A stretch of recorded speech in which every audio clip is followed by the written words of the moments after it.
Right, we are back with another Consecrated Life interview, and today our guest is Maurice Harker. Hello, Hello, good to be here. so much for joining us. So first, a little bit of introduction. Why Maurice? Why are you here? Because I've been following him for 2 or 3 or 4 years now, just seeing him around at different conferences and different people promoting his books and things. I had seen them, but I hadn't really dived into it, and I felt really inspired the last couple months to just read his stuff.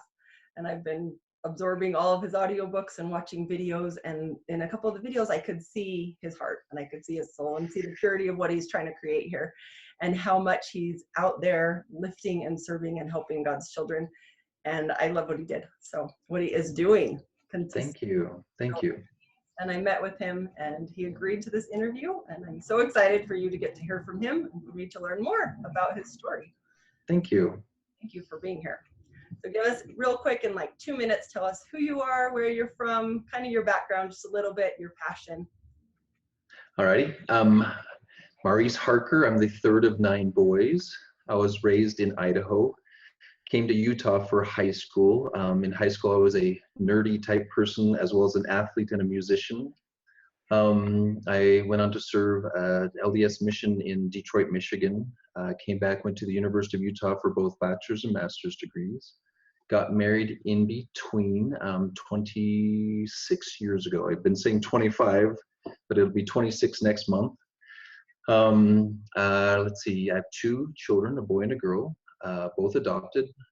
Let's see, I started in the field, or at least with my full license at LDS Family Services. And now it's in May, we just hit our 14th year with life-changing services. And I'm now the director of this organization that we hope to serve thousands of people every week. Awesome. That is fabulous. You do serve thousands of people every week, don't you? That's what my statisticians tell me. I'm all, we do? Yes, we do. That is fabulous. Okay, so tell us the story in a brief story version. I'm sure we could all spend hours on these things. But how did you come to find your purpose, your mission, that you're supposed to be out there creating these warriors? Okay, there's a lot of elements to it. Actually, I think coming from a family of all boys had something to do with it.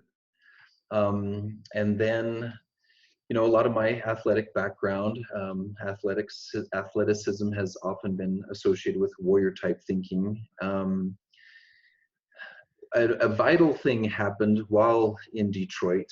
I was one of those naive people from the sheltered world of Southeast Idaho and Utah. And so when they threw me in inner city Detroit, you don't teach very often there. And when you do have a chance to teach, you kind of remember it because it stands out, especially when someone asks you, can you explain to us what this stuff has to do with real life issues? And my response was a very dignified, I have no idea.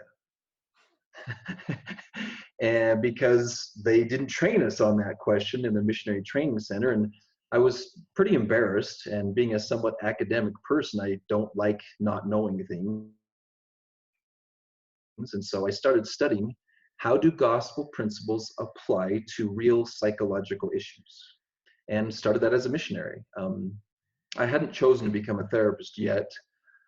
I got back from my mission, went to school, had a few more experiences, some of it my own personal life experiences where I was really hoping to just have things flow for me, but I discovered that I was a very catastrophic dater. I was skilled at making my dates cry and be disappointed and aggravated and frustrated and whatever. And I'm all, what is happening here? I had some confidence that eternal principles were similar to the laws of science, meaning if you understood them and you applied them correctly, it could make your airplane fly. You can make relationships fly if you understand the mechanisms behind it. So I spent many years studying everything that was on the shelves around relationships, and studied psychology. Took a break, an intermediate break there from psychology indirectly as my wife's family business, because of her mother's illness, interrupted her role there. And so I got about 5 years of training in business, incidentally. came back to psychology, got my master's degree, and then the next life-altering experience was, since my history, I don't have a lot of personal pain, especially when I compare it to the people I've met. And so I started meeting people, and people warned me of my naivety. People warned me of my cluelessness. But I've got ambition, and so I started interviewing people, and I'm ambitious when I interview people because I really want to know what's going on. And then I find out what's really going on, and I'm floored by what's really going on. And so watching people in pain, and because this is around age 30, I think it was 31, 32, by the time I started seeing my first clients, I had already been averaging at least one general conference talk per day for 10 years by then. And starting to see some vital psychological principles found in spiritual doctrine that would come to me faster than what I learned in textbooks during my therapy sessions. And so when I started, when I'd have someone across me who was fighting a pattern of behavior that could be classified as an addiction, because there's always a debate over whether or not it's an addiction, but they're still fighting for a behavior that matches their values instead of that doesn't match their values. The combination of an understanding of the science of what the brain is going through, as well as the spiritual element of Satan being involved in the process, started to formulate the beginnings of some of the theories. And I was thrilled to see how the war chapters of the Book of Mormon were starting to make some psychological sense of almost every psychological principle I teach when it comes to self-mastery can be found in the war chapters of the Book of Mormon. And we even have a book now called Never a Happier Time. It's called that because those who understood the principles were happy even during war. And so watching another single moment in time, I was assigned to become the pre-mission assessment specialist for LDS Family Services. And watching most of the young men, I would just give them a green light because they were fine. They were ready to go. But the stacking up of young men, specifically who are being delayed due to sexual self-mastery issues, what they will often refer to as pornography issues, etc. I had a series of, I was starting to see them one-on-one for therapy, and my schedule couldn't fit any more in. And one of the questions was they need to meet each other. They need to see that they have, because they kept sensing, they felt like they were something wrong with them. They were pathetic, they were weak. And I'm all, no, you don't understand. You're all warriors, but you're being attacked. And so it was through a series of revelations and ponderings and thinking where the Sons of Helaman program was created. And that was the beginning of most of my work. And then lots of programs like Men of Moroni, Eternal Warriors, etc., where we've expanded the application, which boils down to a scientific explanation for spiritual principles in self-mastery, is the short version of it.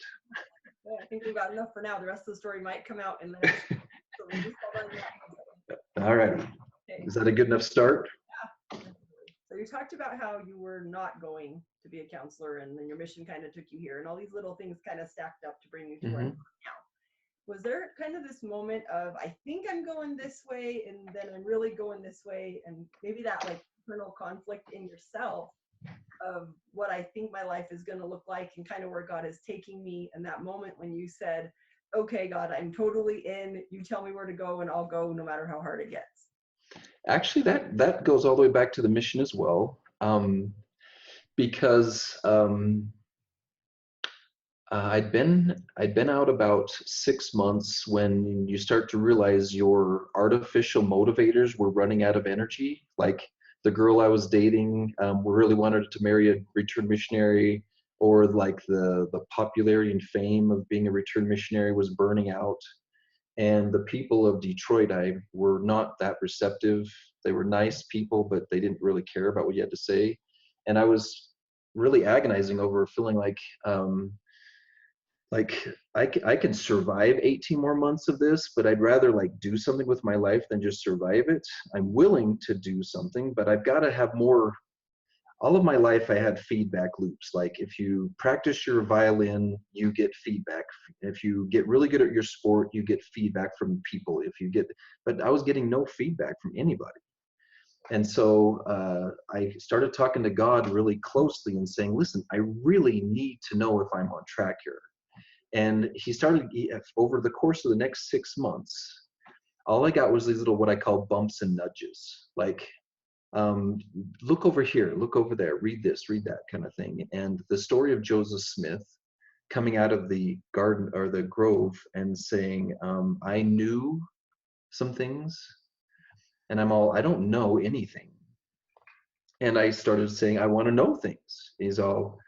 God's response was, you're going to have to step up your commitment level if you want to know things. So over the course of 6 months with lots of incremental commitments at higher and higher levels, the turning point actually was, I will follow whatever path you ask me to so I can get out of this maybe zone, is what I called it. And once I found out God's not an easy guy to convince. He's all like, you can't convince me like you do all your other people that you can trick with your enthusiasm. And so I finally, and then over the course of the next 5 years, he just, and it was not hard because once you have that alignment, it has its own paycheck with it. It's like there's no like reluctance. I mean, I love what I do. I love working with people. It's hard every day. I've been in tears almost five times in the last 2 days with the pain of the people that I get to watch work with. And I'm aware of my own weaknesses. Like I'm inadequate for this person. I'm insufficient for that person. I'm not wise enough for that person. But I'm like a duck with its feet under the water. I'm trying. So the course of my life actually started then. I just didn't have enough ability to recognize what that would look like. Yeah, well, I think most of us don't. He says go here and you say okay, and then he says go here and you're like, oh, Pretty that's much. 5 years ago. It's all Yeah. kind of come together. I just don't see it. Yeah. Mm-hmm. Awesome. Okay, can you think of a time when you had opposition or a resistance come towards something God asked you to do and you were trying to do it, and the opposition came, and then what did you do to get through that? So many of our listeners, this is where they're at. They're like, hey, I want to follow, but then it seems like everything falls apart the second I say, okay, let's do what God wants. Yeah. I'm trying to remember when, some of it goes back to my wrestling days where you get so focused on your goal that plowing through the obstacles just becomes a lifestyle. And, so when I think about the obstacles that come in my way, I see, like, for instance, I'm not very meticulous around business finances. And so it's really easy for that to get a little, I can get some unpleasant surprises where I'm not paying attention. And there's been times when that's been thousands of dollars of surprises. And I get overwhelmed and I get anxious about, am I going to be able to pull this off? My company's bigger now than it ever has been. And if I don't have enough money to pay payroll, then what's that going to do to the company, et cetera, et cetera. And so my biggest obstacle has been myself, but I don't say that in some type of a derogatory way. I am completely aware of my strengths. I know what they are. And one of my greatest strengths is finding people who are good at compensating for my weaknesses. If you interview my staff, we have lots of lighthearted awareness of Maurice's weaknesses. It's like, oh, Maurice won't remember that, or he'll forget, he won't follow through on that, he won't get that done. And so really the biggest obstacles have been my personal weaknesses. For instance, one of my specialties has become working with women, but I'm pretty naturally insensitive. As strange as that may sound, like I'm from a family of farmers from Idaho with all boys. And like, I'm pretty calloused in my natural personality. And so it's a pretty big stretch for me to engage deep enough to not only show that I care, but actually care and feel and respond to the pain that people go through or the struggles they go through. Because I was talking to someone earlier today, and they were talking about being an empathic, and whatever that, I don't know how to say that word right. But I would be classified as the opposite of that. I have no natural sensitivity to what's going on around me. So really my biggest obstacle has been myself. But because I've got so many, I've learned to be humble enough to let people help, Yeah. that it hasn't really been that big of an obstacle. That's awesome. When I first asked that, the thought that came to me was that you were really good at having the other people. So you have this mission and you're like, I need to do this, but it's this big and I'm this big.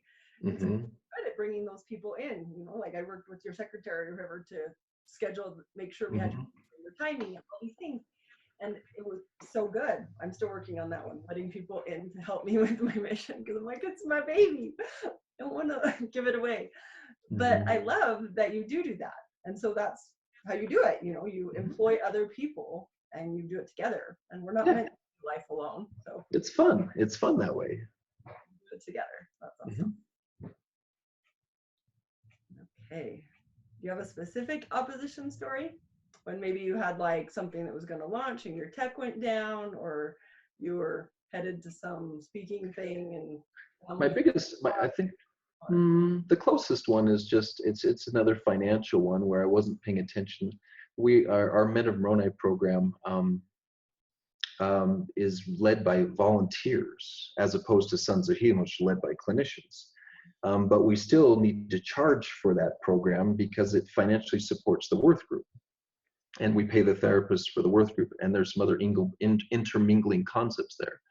And so we couldn't figure out why numerically the organization wasn't bringing in as much money as we thought. In fact, we were losing about $1,000 a week with, and I was like, I couldn't.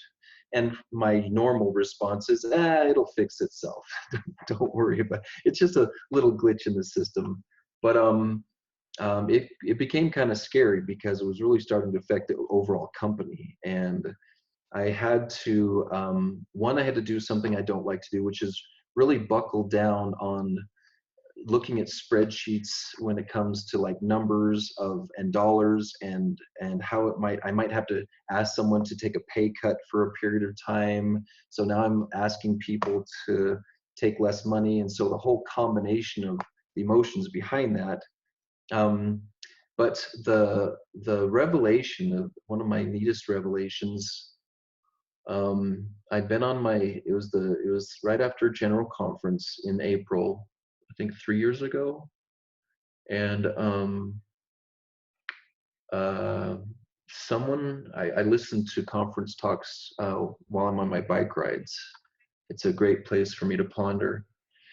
And the story of Peter jumping out of the boat and walking on the water and stuff like that was being told by one of the speakers. And an awareness, because the sensation I was having at the time was the sensation of sinking. I was sinking. And so the parallel between my sensation, what Peter might have been feeling, and it's a little confusing when I tell people about when God talks to me, because you know how he can speak in Japanese and Korean, and apparently my language is sarcasm. So when God talks to me, he's always a little on the sarcastic side. And so he says, okay, Maurice, you've been walking on water for quite some time now, so don't sink now. And I'm all, what do you mean I've been walking on water? He says, when did you ever think you were capable of running this company in the first place? And I'm all, is that a compliment? What am I supposed to do with that? And so he said it again. You've been walking on water because you've been connected with your faith to the miracles I can do. So don't sink now. So whenever I have the sensation that I'm sinking, I have a little picture of Christ or Peter walking on the water with Christ, and it reminds me to relax. Just as long as I keep my brain engaged and keep the smart people around me to help me find problems and solve problems and work things out, it works out. So there's my specific story. That's my quote from you for the day. I need to write this down. Don't think now. Don't think now. That's one of my favorite stories, and I love this because immediately, like as soon as Peter called out for God, for Christ, he was there immediately. It wasn't, Yeah. oh yeah, sorry, you sink for an hour or a week or whatever, but he was there immediately as soon as we turned. And I found that works, no matter how deep you get or no matter how hard things get, like the peace will come immediately when you turn to him. Take your fear and tell it to go away. Very good. That's beautiful. Okay, do you have well, we kind of already talked about this, but you tell me if there's anything else that comes up for you when I say it. Just any moment when you felt like you were going this way and then God said, okay, now change. Like Yeah. Programs or anything that you were creating, you're like, this is gonna be awesome, it's coming out, and then God was like, no, you're not doing that one, you're gonna do this one instead. Well, there's been hundreds of mini versions of that, but when after I got my bachelor's degree, I was surprised because I'm used to people loving what I do and always liking, and I'm successful everywhere I go. And none of the graduate schools I applied to accepted me. None of them. And I'm all, oh. And it was, so I got married, had a son. My wife had, my first adopted son is from my wife's first marriage. And then I graduated from college, and my mother-in-law was diagnosed with cancer all in a 2-month period. Wow. And so I got rejected to school. Same time period, all within the same time period. And so I took a job that validated my bachelor's degree, but my wife's family asked me to leave my profession to help with the family business, which was a marketing business. And I shifted all of my attention there and started creating my own marketing business. And while I was of good support to her family's business, mine wouldn't go. It's like, that doesn't make any sense. I was doing everything right according to the textbooks for like 3 years. And it amazed me that the stuff that I learned there has been vitally necessary for the work I do now. Because as I've met therapists, almost every therapist I've met has no business sense at all. And I have no formal education in business. And so I've learned to attach myself with people who have some good business skills, but I can tell if they're wrong because of my own business experience. I can tell what will work and what won't work. And so that dead end, notwithstanding my diligent effort, forced me to go back to the world of psychology after my mother-in-law passed away after about 3 years or so. And then, so I re-entered from the bottom level, got a job again before I got my master's degree, couldn't decide whether or not to get a master's degree, did so anyway, because someone said, well, the next 2 years are going to go by anyway, you might as well have a master's degree. Well, oh, that does make sense. And then that was the beginning of most of the work I do now. That's fabulous. And that kind of actually goes into the next question, which was, did you ever have a time when you felt like the world would have said you failed, but then it turned out that it was better, which I feel like is kind of what you just said. Well, yeah, there's, coming from a family of all boys, we have this underlying tone of competition. And this is where I bring my wife into our conversation because she's been aware of that. She was actually friends with one of my brothers before we even met. And so she's watched this culture and how it has given me and my brothers drive, but I've never cared about whether or not the world thinks I'm a failure, but if my brothers think I'm a failure or my parents. And while I watch some of my brothers, like on paper, succeed much faster than I have, my wife's reminders of like the growth of the church. She's a historian, she's a genealogist amongst many other things. And she would read me stories and remind me of stories of how the church would have these surges of growth, and then they would have cut in half almost with their population and the financial crises that were going on for those first 50 plus years. And so when I think about church history and the growth for the first 50 years, and I'm only been doing this for 15 years, it gives me a lot of patience on the growth speed. But when I try to compete with people in my microculture, then I have an unnecessary psychological pressure. Yeah. And so the definition of success has changed the pressure of success. Even the scripture that says, if it so be that you shall save one soul, I know that I play a role in one soul on a regular basis, and then if I can do another one, I've already succeeded. So that's how I avoid the sensation of fear of failure. That's beautiful. Because I like what you were talking about, this whole thing, and you leaving all your stuff and going to do the marketing, but it didn't work. And it's so many times people say, do it my way and you're going to get what I get. You do it my way, it's going to work. And so you follow all these rules about what man says. I could do this so I could get what you have, or I could do this so I could get what you have.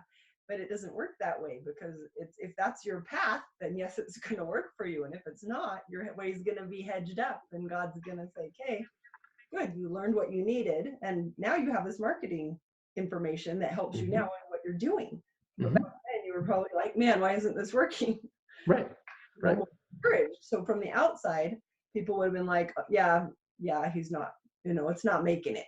Yeah. But when we can look back and see that big eternal perspective of, hey, God sees it. I don't know why I'm here for this moment, and I don't know why you're telling me to move, but I'm going to trust you. And then it's really cool to watch how it all comes together. So, I love it. It's fun to watch. Beautiful. Okay, well, thank you so much for joining us today. We'll go through the rapid fire questions here in just a second. Okay. But first, do you have a website, a link? Where would you like someone to reach out to connect, find more about your programs, your products? Give us like a 2-line overall of what you do, because you kind of explained it a little bit, but some people might be a little bit wondering. So. Well, Life Changing Services has 2 primary specialties. Okay, it's been based on the needs of the people more than perhaps what I would have thought of at the beginning. One of our biggest specialties is on sexual self-mastery. Okay, some people might call it pornography issues. When I got started, I saw that there was a need for the adolescents, especially the young men. And so my primary focus has been on serving the young men through a program called Sons of Helaman. That has expanded to serve adult men, and we have women being served as well through the Daughters of Light program. And there's different leaders of each one of these departments, so I don't have the weight of each one of them on my shoulders. The second most, well, they're pretty hand in hand, and I'm spending more time in the last few years on marriage therapy. But when I first was introduced to the concept of marriage therapy, it was more like marriage improvement is the kind of stuff that we learned in school. My specific specialty and my organization specialty is in catastrophic marriages. Marriages that have been pretty close to destroyed, most of the time through some significant sexual misbehavior on the part of one of the people, usually the husband. And so I sometimes compare my work to being like an emergency room doctor, where people come in a pretty bloody, mangled mess on a stretcher when they get into my office. Wow. And the marriages are on the verge of death. Every marriage that I meet, I've become known as, if you don't think it'll work, you send him to Maurice. Okay. Oh, and so my synopsis right up. Call him. In fact, our most important and our latest, what I hope will become, in addition to Sons of Helaman, my landmark contribution to the world, is what's called the Lazarus Lectures. The Lazarus Lectures is a year-long course of training of how to bring a marriage back from the dead, okay, or the almost dead. is we are tapping into psychological, scientific, spiritual principles that will build, and it takes a year to do it correctly. Because in the same way, if you think about a body that's been mangled in a car, part of the problem is when people think that they can run out and cut their casts off and run and play basketball prematurely. Okay, it takes about a year to really fix a marriage. And so this is a series of lessons, lectures, that are audios, videos, articles that I've written, that other professionals that I have working with me have written with their experiences, some clips of some actual therapy sessions that are going to be in this, where people can learn how to bring their marriage back from the dead. And I hope that it'll become a standard to the entire world for how to do it correctly. So if you want information, go to lifechangingservices.org, www. etc. Best thing nowadays is just to Google search stuff. Our book, the most important book that fits with Sons of Heaven, is Like Dragons Did They Fight, which matches a spiritual concept of making sure you fight correctly for your sanity, for your self-mastery. So that's a very important book that I just heard we're averaging about 60 downloads per day of that book. That's awesome. Around the world. So pages, and I'm really impressed. It's a good book. We're excited at how it's serving people. Anyway, so those are the places I would go to learn more about our services. Awesome. Thank you so much. Mm-hmm. Okay, we're going to say thank you for coming. And real quick, we're going to give you some rapid fire questions here. Okay, so like 1 minute answer, 30 seconds, whatever you got. Okay. What does living a consecrated life mean to you? Living a consecrated life means that when you wake up in the morning, your first question is not, what do I want to do today? Your first question is, what do I need to do to fulfill my stewardships with God today? I like that. And then you pull a piece of paper out and you start taking notes of your stewardships, your responsibilities, and you start accessing the Holy Ghost and your gifts and talents, and you start getting revelations, and then you fill your day with things that answer the question of how to fulfill your stewardships. I love that. I never said it quite that way, but I love the way that you said it. Awesome. How do you receive answers from God?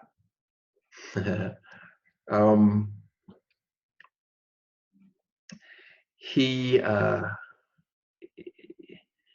had to explain something to me. He's okay, Maurice, if two men are going somewhere and working together, okay, men don't talk a lot.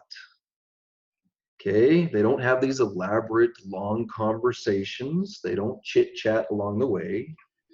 They work together and comment. That's how they do it. And they do work, and then they go.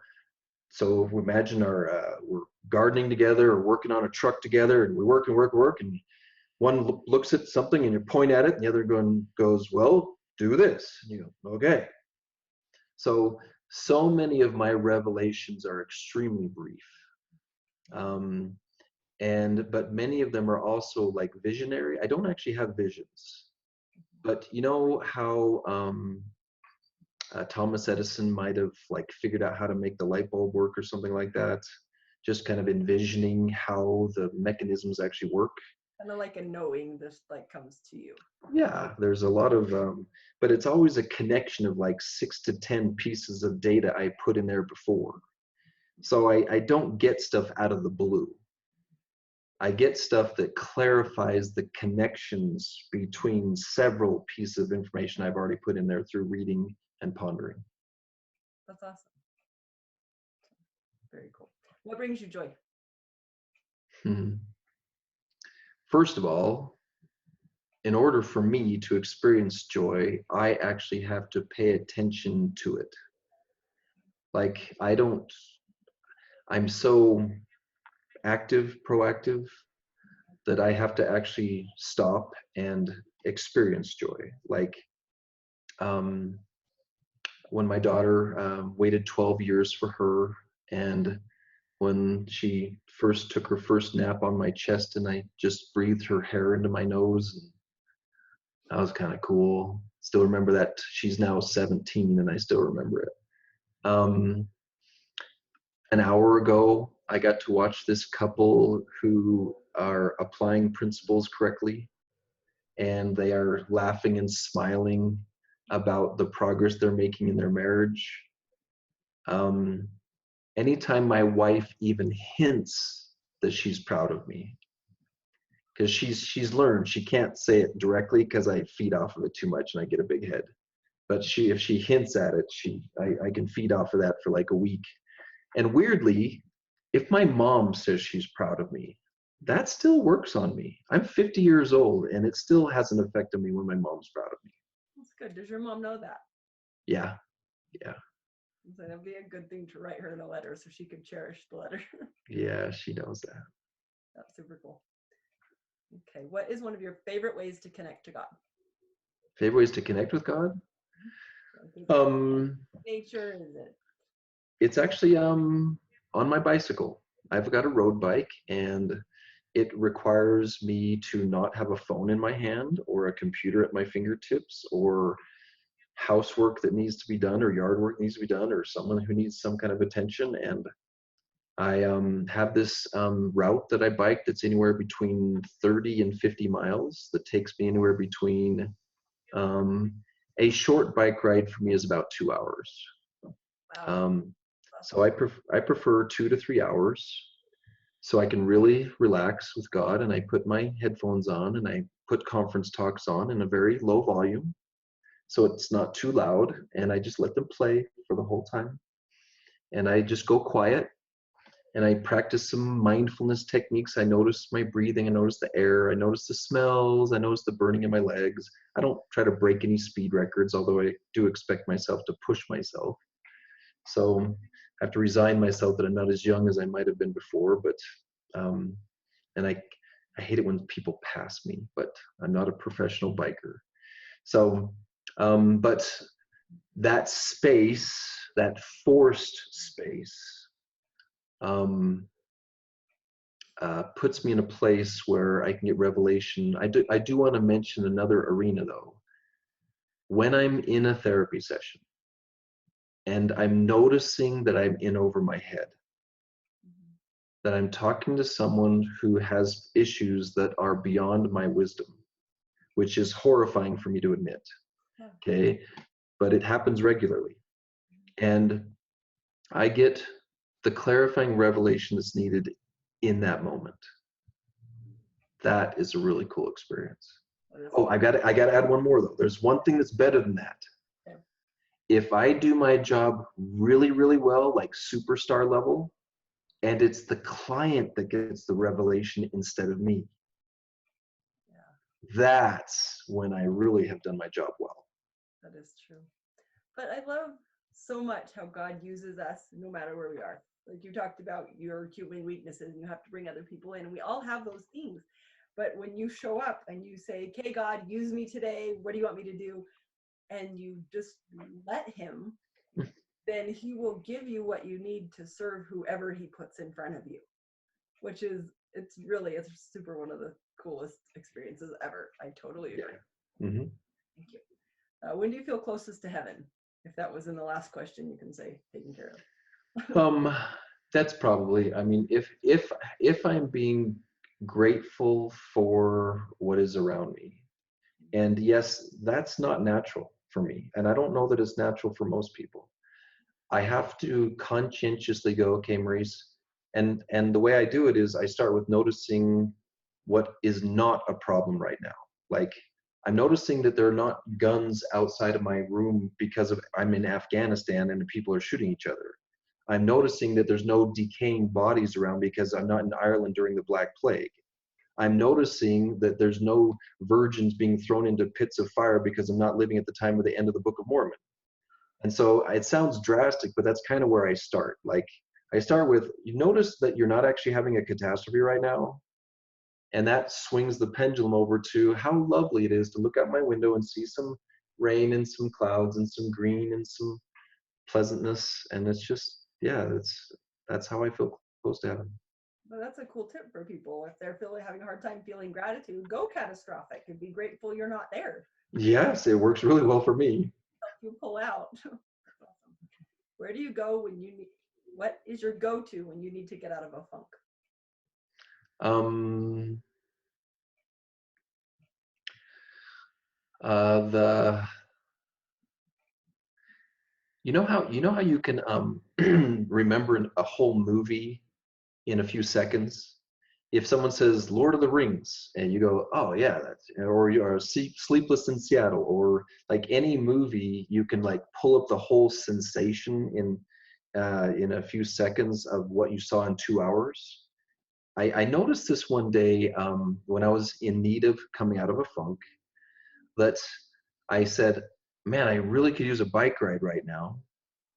And the memory of a bike ride. Oh, that's awesome. So I have this ritual, and Lisa, my secretary, she knows when I do this. I say, have you checked the mail? And she always says no, even if she has. Because the ritual is I get the key from her and it gives me an excuse between clients to just walk out to the mailbox out in front of the office, look at the sun, breathe some air. I can do the whole thing in 2 minutes. Oh, it's fabulous. And she smiles because she knows what I'm doing. So, oh, yep, here, she's got a stack of mail right in front of her. Nope, I haven't checked the mail today. Oh, that's awesome. But how So that's wonderful one of my rituals. you know, you set it up and she knows, and you're allowing someone else to support you in what you need to survive going through Oh, these I deep. can't do anything without support from people. But I also realize that I don't, um, it's a weird, I want to be careful with this because I need people, but I don't like wait for people. I've had to do it all by myself. The life-changing services was just me when it started. It was just me all by myself. I had to do everything. And I can do everything. But I can't do everything at this degree that it needs to be done to serve the thousands of people that we need to serve. And so the I need people to accomplish the big goals.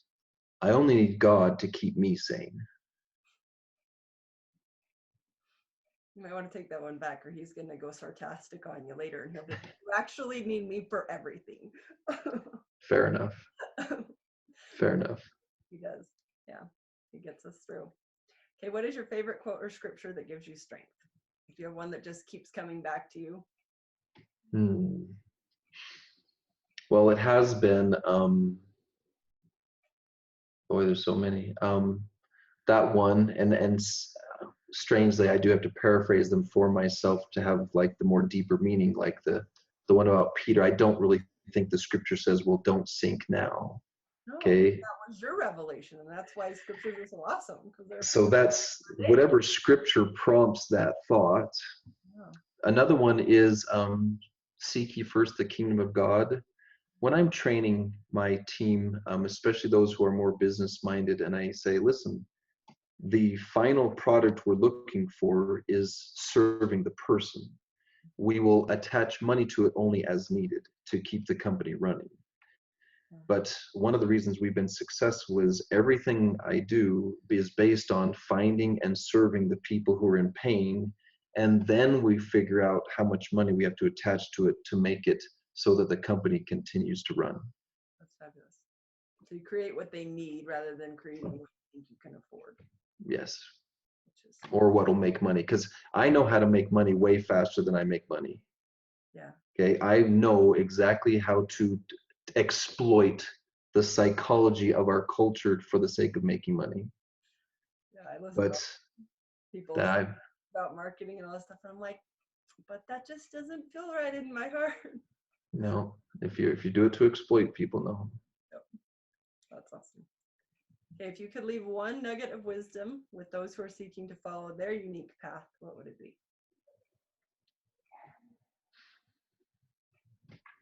I think I would start with don't wait until it's clear. Okay, because it's unlikely to start out clear. Guess. Guessing is a very powerful tool that God gave us. All right, get a piece of paper out, do a short prayer. God, I really want to get this right. And then guess which direction to go first. try to stay linear, try to stay dedicated to that guess for at least a month. Okay? Call God again, and then guess again to see if it needs to be adjusted one way or the other. Sometimes the adjustment is 1 degree, sometimes it's 90 degrees. Rarely is it 180 degrees because you probably weren't going in a bad direction. Okay? And as you get closer and you gain more wisdom and information, your awareness will become more clear. I did not start. If you really want to go back, if you want to follow my history of living a consecrated life and fulfilling my calling, at age 32, I still was not sure exactly what my specific callings would be. Okay? And so even then there's little pieces that came along the way. So our culture has microwave mentality too much and really wants answers fast. Guess and then take action. Guess and take action. Guess, take action, including God. I have to remember, my assumption is that someone includes God in the entire process. Okay, so I have to remember to verbalize. Keep him in the process. You don't have to have elaborate, long conversations with him. It's just the same thing you would check. Am I on the right path? It can be a simple question like, do you want me to turn left? Do you want me to turn right? It's not complicated. And then let it come together. It does require some courage, but I guess I don't think of it that way very much because when you're like bought in, like you're really engaged in what you want to do, courage becomes irrelevant. Challenge becomes irrelevant. Difficulty becomes irrelevant because you want so bad to fulfill what you're trying to accomplish that everything else is just slight annoyances and you just plow through them. There's my nugget. Awesome. Wonderful nugget. Thank you for sharing with us today. I appreciate you so much. And well, thank you. I hope it's helpful. Watch this will get lots of wisdom and strength for their life, and they'll reach out and they'll find you and they'll be like, I saw your interview. They'll be so excited. Thank you so much for having the gift and the skill to have such interviews. I appreciate it so much. Well, thank you so much. We'll see you later. All right. Bye-bye.